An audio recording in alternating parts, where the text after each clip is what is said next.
with another Scraplift Crafternoon. And I am doing something much like you see in the Scraplift that we're doing. And that is I have taken a die. I have taken, this is all from the Hidden Creek from, oh, I'm blanking on the name of it right now. Steve is on a package. Arden Creative Studios, Hidden Creek. So I'm taking that, and I've taken 2 of their papers and cut them in circles. Take one of Vicky Bouton that I've had out on my board that had the same color scheme, and I am going to create a grid on this paper with these circles. And to map the layout, the first thing that I'm going to do is I am going to, if I can get these laid out, I am going to sew them. So we're going to sew them up.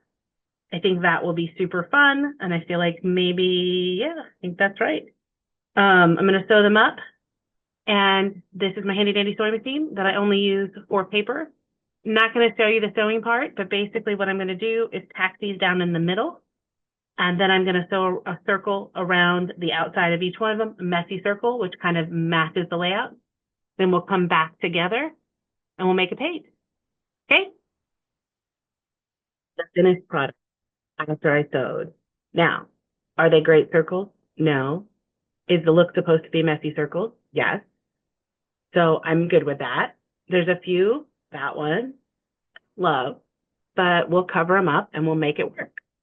So I am pretty happy with this. So let's continue making this page. And I am going to just have one photo, and this is it. I'm still going to use the collection from Hidden Creek. So let's go ahead and figure out how to make this page.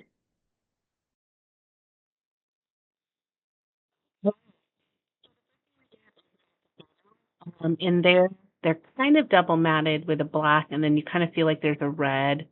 The one thing I wish I had done in hindsight was a little bit of you see how they had some mixed media behind each of the circles? I noticed I'd wanted to do that, but I got so focused on sewing these circles that I didn't.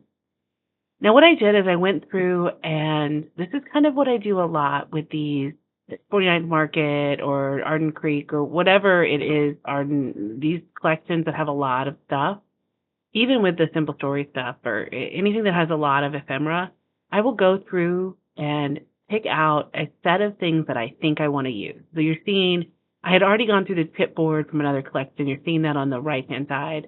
But I'm going through all of these laser cuts, and I'm picking out things I might want to use first. So I'm getting a huge set of things, and then I am taking it down to a smaller set because I feel like ephemera packs are so overwhelming if you don't limit what you're looking at for your page, and you don't have to use it all.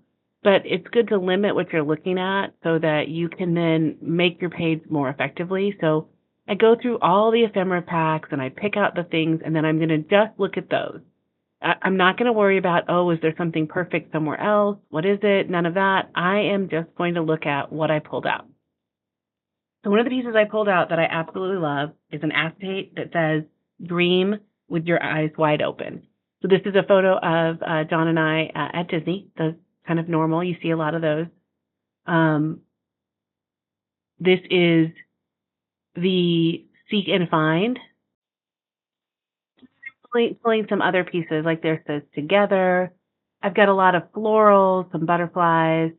One of these does say Treasured Moments. We were looking at a treasure map next to Pirates of the Caribbean, so I wanted to have Treasured Moments in there.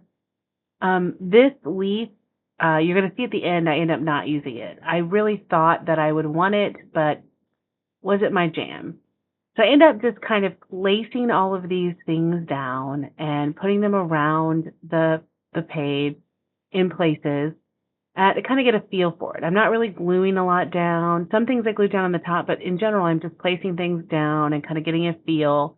And then I will individually glue each cluster together and kind of finalize what I want. This blue floral I messed with a lot, ended up finally being able to tuck it under, and I think that worked perfectly. I absolutely love how this turned out. You're going to see in just a second how we finalize. I hope you've enjoyed it and hope you find a way to scrap lift. Deborah, I think it's a great, great layout. I had so much fun doing it, a little bit outside my comfort zone, and that's really what the scrap lifts are all about. Thanks, everybody. Okay, so I put down the items, and here's what I didn't use. I didn't use this big leaf.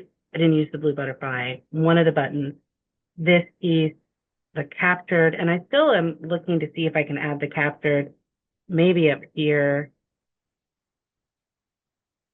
The problem is this seat covers up the captured, and I didn't really like it over here on the side, and I like to remember better. I could do right here maybe, and then add the button here. I think I'm only missing a butterfly on this one. I could put a butterfly here. We'll do that. Let's just finish that cute little pieces, and then we'll be done. So really enjoyed this layout. It's a little bit different than my style, and sometimes that's good. Hopefully you'll look at this. Now, if you are looking at this page and you're going, I don't have a sewing machine, or I'm not really that interested in the circles, you could scrap lift this as a grid of squares. You could look at it and do one big messy circle in the middle. So there's a lot of things you could do. This is what I did using the Hidden Creek collection. Hope you enjoyed it. I will see you next time when we scrap lift on Sundays.